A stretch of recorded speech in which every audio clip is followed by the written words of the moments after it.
لأجل بنت الغالية سكت أبيات القصيد، لأجل بنت الغالية سكت أبيات القصيد، والقوى في سقتها من شعور والخيال.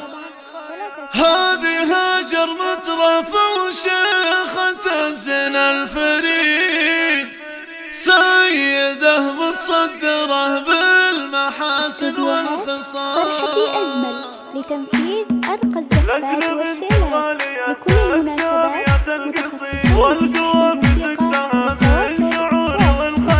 لأجل بنت الغالية سكت أبيات القصيد، والقوى في سكتها من شعور والخيال. هذه هاجر مترفة وشيخ